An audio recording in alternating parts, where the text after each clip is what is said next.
Please আমাকে kiss করবেন না। কেন করব না? তোকে আজকে অনেক আদর করব। না না প্লিজ, আপনি এমনটা করবেন না, আমাদের তো বিয়ে হয়নি। বিয়ের পর তো সবটা করবই, কিন্তু এখনো তোকে অনেক বেশি আদর করব। না না, আমি কোনো অবৈধ সম্পর্ক চাই না প্লিজ। আপনি আমাকে স্পর্শ করবেন না প্লিজ। আপনি এমন কেন করছেন? তোকে অনেক বোঝানোর চেষ্টা করেছি, কিন্তু তুই বুঝিসনি, তাই এখন তোকে জোর করে আদর করব। আমি কি অন্যায় করেছি যে আপনি আমার সাথে এমনটা করছেন, আমাকে এখানে তুলে এনেছেন? তুই কিছুই করিসনি, কিন্তু আমাকে ভালোবাসিস না কেন? আজকে আমি জোর করে ভালোবাসাটা আদায় করে নিব। জোর করে কিন্তু ভালোবাসাটা হয় না, শুধু দেহের চাহিদাটা মেটানো যায়, সেটা আপনি খুব ভালো করেই জানেন। তুই আমাকে যা বলার বল, তারপর আমি শুধু তোকেই ভালোবাসি আর তোকে বউ হিসেবে চাই।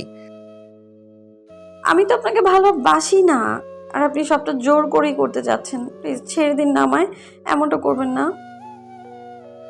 আজকের কোনো ছাড়াছাড়ি নেই। তোকে অনেক বোঝানোর চেষ্টা করেছি, আর তুই আমার কথাটা বোঝার চেষ্টাই করিস না। ইভেন আজকে 2টা বছর যাবত আমি তোকে পাগলের মতো ভালোবাসি।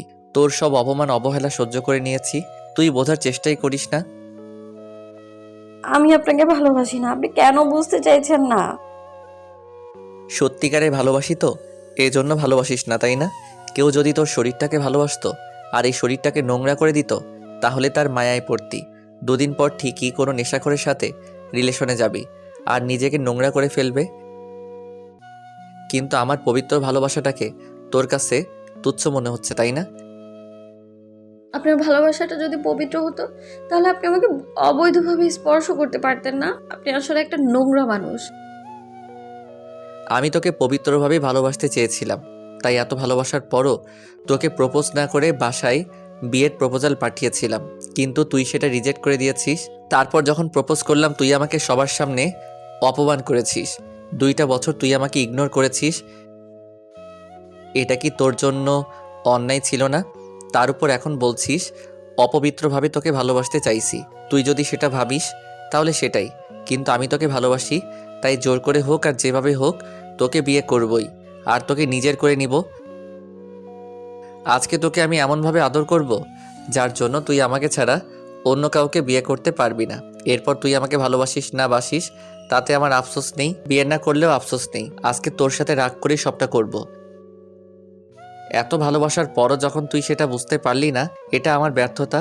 আমি তোকে বোঝাতেই পারিনি, তাই আজকে আর কোনো ছাড়াছাড়ি হচ্ছে না। প্লিজ, আপনি আমার এত বড় সর্বনাশ করবেন না প্লিজ। আমি কারো সামনে মুখ দেখাতে পারবো না। আপনি কেন আমার সাথে এমন করছেন? সর্বনাশ না, আজকে তোকে ভালোবেসে আদর করব। অনেক বেশি আদর করব, যেটা তোর কাছে সর্বনাশ মনে হচ্ছে। আর কি বলছিস? আমি তোর সাথে কেন এমন করছি? এত কিছুর পরও যদি বুঝতে না পারিস তাহলে সেটা তোর দুর্ভাগ্য। প্লিজ আমার সাথে এমনটা করবেন না প্লিজ। তাহলে আমি কাউকে মুখ দেখাতে পারবো না, সবাই আমায় ধর্ষিতা বলবে। এর জন্য তো সলিউশন আছে। তোকে আদর করার পর তুই আমাকে স্বামী হিসেবে মেনে নিবি, বিয়ে করে নিবি, তাহলেই তো আর কেউ বলতে পারবে না। কিন্তু আমি তো আপনাকে ভালোবাসি না, তারপরে আপনি কেন এমন করছেন? প্লিজ এমন কিছু করবেন না। ভালোবাসলেই যে তাকে বিয়ে করতে হবে তা তো নয়, অ্যারেঞ্জ ম্যারেজ করেও তো বিয়ে করা যায়। আর আমি তোকে ভালোবাসি, তাতেই অনেক। তোর আমাকে ভালোবাসতে হবে না, আমি তোকে নিজের মতো করে ভালোবেসে নিব। যে ভালোবাসা এত নোংরামি, আমি সেই ভালোবাসা চাই না। প্লিজ আমায় ছেড়ে দিন। বললাম না আজকে তোর কোনো কথাই আমি শুনবো না। অনেক বোঝানোর চেষ্টা করেছি, কিন্তু তুই বুঝিসনি, তাই আজকে কিছু বুঝতে চাই না। আমি শুধু আজকে তোকে ভালোবাসবো। তুই চুপচাপ থাক, আমাকে আদর করতে দে, একদম বাধা দিবি না, তাহলে কিন্তু আমাকে জোর করে সবটা করতে হবে। আপনি তো সেটাই করছেন, এমনটা না যে আমার ইচ্ছেতে সবটা করেছেন। প্লিজ এরকম একটা শাস্তি আমাকে দিবেন না। আমি তাহলে বাসায় গিয়ে সবটা বলে দিব, তখন আপনাকে জেলে যেতে হবে। যা হবার হবে, পরে দেখা যাবে। আমি আজকে কিছুতেই তোকে ছাড়ছি না। আজকে তোকে ভালোবেসে পরিপূর্ণ না করে দিয়ে আমি শান্ত হব না। আজকে তোর নেশা আমার মাথায় চেপে বসেছে। তুই কেন আমাকে ভালোবাসিস না? আমার কি নেই? আমি বাজে ছেলে? কোনো নেশা করি? অন্য কোনো মেয়ের পেছনে পড়ে আছি, অন্য কাউকে ভালোবাসি, যার জন্য তুমি আমাকে ভালোবাসিস না? আমার মধ্যে কোনো বাজে নেশা নেই। কেউ বলতে পারবে না আমাকে কখনো বাজে কাজ করতে দেখেছে। তাহলে তুই আমাকে কেন ভালোবাসতে পারবি না? নাকি আমার চেহারা খারাপ বা যে কোনো অভ্যাস আছে বলো? না না, আপনি অনেক ভালো, প্লিজ তারপরেও এমন করবেন না আপনি, প্লিজ এমনটা করতে হয় না। আমি জানি আপনি আমার সাথে এমন কিছুই করবেন না, তাই না? আপনি আমাকে শুধু ভয় দেখাচ্ছেন, তাই না? বলেন। আমি তো বলছি আমি আপনাকে ভালোবাসি না। ব্যাস, আর কোনো কথা নয়। আমি যেটা বলছি সেটাই। আমি তোকে এখন আদর করব। সব স্বইচ্ছায় দিবি নাকি আমাকে সবটা জোর করেই করে নিতে হবে? করবেন না তাহলে তো আমি কারোর সামনে মুখ দেখাতেই পারবো না, সবাই আমায় ধর্ষিতা বলবে। তুই আমার বউ হয়ে যাবি, তাহলে এবার তোকে ধর্ষিতা বলতে পারবে না। স্বামী স্ত্রীর মাঝে কোনো ধর্ষণ হয় না, যেটা হয় সেটা ভালোবাসা। আর তুই আমার সাথে থাকতে থাকতে ভালোবাসাটা একটা সময় হয়ে যাবে। অ্যারেঞ্জ ম্যারেজে কিন্তু ভালোবাসা থাকে না, তারপরও মানুষ বিয়ে করে। বিয়ের পর ঠিকই ভালোবাসা হয়ে যায়। আজকে আমি তোকে আগে ভালোবাসবো, তারপর বিয়ে করে নিব। এখন তুই যদি না চাস বিয়ে করতে, তাহলে সেটা তোর পার্সোনাল বিষয়। এমনিতেই তোর উপর আমার প্রচণ্ড রাগ জমে আছে, তাই আমি তোকে বিয়ে না করলেও আমার সমস্যা নেই, সেটা তোর ইচ্ছা। রিয়াজ কথাটা বলেই তুষির কাছে এগিয়ে গেল। তারপর যখনই ওকে নিজের কাছে টেনে নিতে যাবে, তখন তুষি রিয়াজকে ধাক্কা দিয়ে ফেলে দিতে গেলে রিয়াজ ওকে ঠাস করে একটা থাপ্পড় মেরে দিল। টাল সামলাতে না পেরে বিছানার উপর পড়ে গেল। রিয়াজ তুষির কাছে যেতে গেলে ও পেঁচাতে লাগলো। এবার রিয়াজ জোর করে তুষিকে কাছে টেনে নেয়। আসলাম তারপর ওকে বিছানার সাথে দুই হাতে শক্ত করে চেপে ধরল।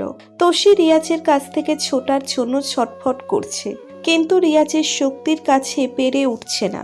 একটা সময় রিয়াজ রাগী কণ্ঠে বলতে লাগলো, আজকে তোকে অনেক ভালোবাসবো। রাগ করে হলেও তোকে ভালোবেসে পরিপূর্ণ করে দিব। বুঝতে পারবি আমার ভালোবাসাটা কতটা গভীর ছিল, কিন্তু তুই এতদিন সেটা বুঝিসনি। তুষি কিছু বলে ওঠার আগেই রিয়াজ ওর ঠোঁটজোড়া বন্ধ করে নিল আর পাগলের মতো কিস করতে লাগলো। তুষি রিয়াজকে ছাড়ানোর জন্য ওর ঠোঁটে কামড় বসিয়ে দিল। তখন রিয়াজ আরও রেগে গিয়ে নিজেও তুষির ঠোঁটে কামড় বসিয়ে দিল। তারপর একটা সময় ওর ঠোঁটজোড়া ছেড়ে দিয়ে ওর ঘাড়ে আর গলায় নাক ঘষতে লাগলো।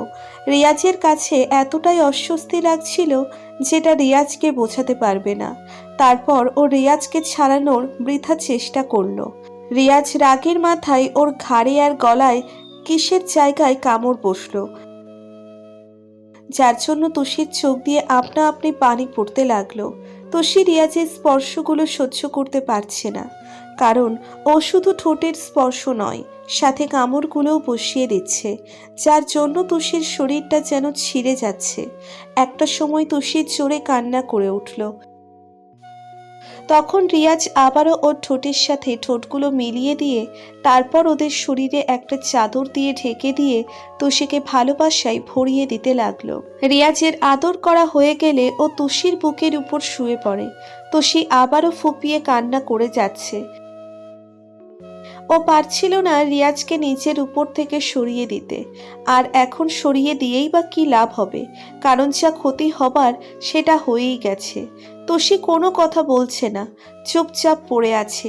এবার রিয়াজ তুষির মুখের দিকে তাকালো, তারপর নিজেই ফুপিয়ে কান্না করে উঠল। আর তুষি মুখের দুই পাশে হাত দিয়ে সারা মুখে কিস করতে লাগলো। কেন বুঝিস না আমি তোকে কতটা ভালোবাসি? তোকে আমি বোঝাতে পারলাম না। তোকে জীবনের চাইতেও বেশি ভালোবেসেছিলাম, আর তুই আমার ভালোবাসাটার মূল্য দিলি না। এমনভাবে আমাকে সবার সামনে অপমান আর অবহেলা করলি, যার জন্য রাগ করে আমাকে এমন একটা কাজ করতে হলো। আমি জানি তুই অন্য একটা ছেলেকে পছন্দ করতি, যেন ওকে ভালো না বেসে ফেলিস, তার জন্য এরকম একটা কাজ করলাম। এরপর তুই আর অন্য কাউকে নিয়ে ভাবতে পারবি না, আর এসব জানাজানি হলে কেউ ভালোবাসবে না। এখন তোর হাতে একটাই অপশন, তুই শুধু আমাকে ভালোবাসবি আর আমাকে বিয়ে করে নিবি। এখন বাকিটা তোর হাতে।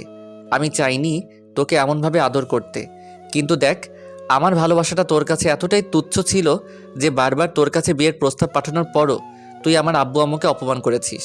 আমি অনেক বুঝেছি তোকে, কিন্তু তারপরও তুই বুঝিসনি।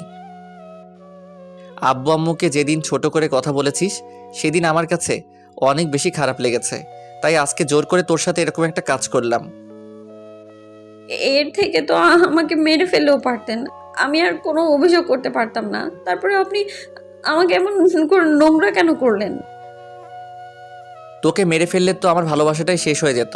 তার থেকে না হয় এমনভাবে শাস্তি দিলাম যার জন্য তুই আমাকে ছাড়া অন্য কারো কথা ভাবতে পারবি না। আপনি আমার মেরে ফেললেও আমি নীরবে সবটা সহ্য করে নিতাম, তারপরেও আপনি আমার পবিত্র শরীরটাকে অপবিত্র কেন করলেন? তোষি কথাতেই রিয়াজ রেগে গেল আর মুখটা চেপে ধরে রাগী কণ্ঠে বলতে লাগলো। কেউ তোকে বিয়ে করবে না। তুই অন্য কারো কথা বলিস, তোর আমাকে চোখে পড়ছে না? তুই আমাকে ভালোবাসতে পারবি না, বিয়েটা তো করতে পারিস, তুই সেটাও স্বীকার করবি না। এরপর তোকে কি করতে হবে বল? তোষি কোনো কথা বলছে না। এবার রিয়াজ ওকে ছেড়ে দিয়ে তারপর নিজেকে ঠিক করতে লাগলো। তখনই দরজায় কারো ধাক্কার শব্দ পেয়ে রিয়াজ গিয়ে দরজাটা খুলে দিল। খেয়াল করলো ওর কয়েকটা বন্ধু দাঁড়িয়ে আছে। রিয়াজ ওদের কিছু একটা বললে ওরা চলে গেল। তারপর রিয়াজ আবার তোষির কাছে আসলো। অনেক বেশি ভালোবাসি তোকে, কেন বুঝিস না? তোর কাজের জন্য আজ তোর সাথে এমনটা হলো। তোকে নিজের করে পাওয়ার জন্য এত বড় একটা ভুল আমাকে করতেই হলো। তারপরও সবটা মেনে নিতে চাইছিস না। এরপর কি করলে মেনে নিবি বল আমাকে? নাকি আমি মরে গেলে হয়তো তুই বিশ্বাস করবি, তাই না? তাহলে সেটাই করব। তারপরও একটাবার আমাকে ভালোবেসে দেখ। তোষি কথা বলছে না, বারবার ফুপিয়ে কান্না করে যাচ্ছে। ও বিছানায় হাঁটু গেড়ে বসে দুই হাতে হাত ভাঁজ করে রেখেছে আর কান্না করে যাচ্ছে। তোষির এমন কান্নাটা রিয়াজের সহ্য হচ্ছিল না। তখনও গিয়ে তোষির পাগুলো জড়িয়ে ধরলো আর বলতে লাগলো। একটাবার আমাকে বিয়ে করে নে দেখ। আমি এরপরও তোকে বিয়ে করতে চাইছি। অন্য কোনো ছেলে হলে তোকে বিয়ে করতো না, ঠিকই তোর সাথে এসব করে তারপর নোংরার মতো তোকে ছুঁড়ে ফেলে দিয়ে চলে যেত। তারপর আমি তোকে ভালোবাসি, তুই কেন বুঝতে চাস না? আমি তোকে কত বেশি ভালোবাসি একটু বোঝার চেষ্টা করিস না তুই? আপনি আমার সাথে যেটা করলেন, এরপর আপনাকে অনেক শাস্তি পেতে হবে। এর জন্য সারা জীবন আপনাকে পস্তাতে হবে। দেখেন, আমি কখনো আপনাকে মাফ করব না, কখনো না। মাফ করতে হবে না, তুই শুধু আমাকে বিয়ে করে নে। দেখ, আমি তোর সব কথা শুনতে রাজি। তুই শুধু আমার কাছে থাক, আমার বুকে থাকবি। দেখিস, যখন তুই আমার বাবুরাম্মু হয়ে যাবি তখন ঠিকই তুই আমাকে ভালোবাসবি। আর আমি জানি এরপর তোর গর্ভে আমার বেবিটা চলে আসবে, তোর উপায় থাকবে না আমাকে মেনে নেওয়া ছাড়া। রিয়াজের কথাতে তোষি অনেক অবাক হয়ে গেল। তারপর কাঁপা কাঁপা কণ্ঠে বলল। আপনি এত কিছু কি করে জানেন? আমি এই সুযোগটারই অপেক্ষায় ছিলাম। আর যাকে ভালোবাসি তার সম্পর্কে এইটুকু জানতে পারবো না? আমি সবই জানি। আর তোর আব্বু আম্মু আমাদের বিয়েতে রাজি আছে। প্লিজ আমাকে বিয়েটা করে নাও, না হলে যদি আমার বেবিটা তোমার মধ্যে চলে আসে তখন তোমাকে অনেক অসম্মানের মুখে পড়তে হবে। তুই তো বেবিটাকে ফেলে দিতে পারবি না, ওর তো কোনো দোষ নেই। তুমি ওকে ফেলে দিতে পারবে বলো? জান, তুমি যত পারো আমাকে শাস্তি দাও, তারপরও বিয়েটা করো নাও, তারপরও বিয়েটা করে নাও। আমি তোমাকে ছাড়া বাঁচতে পারবো না, সত্যি মরে যাব। এর মাঝে রিয়াজ বন্ধুরা একটা কাজই নিয়ে চলে আসে। তারপর দরজা ধাক্কা দিতেই রিয়াজ আবার দরজা খুলে দেয়।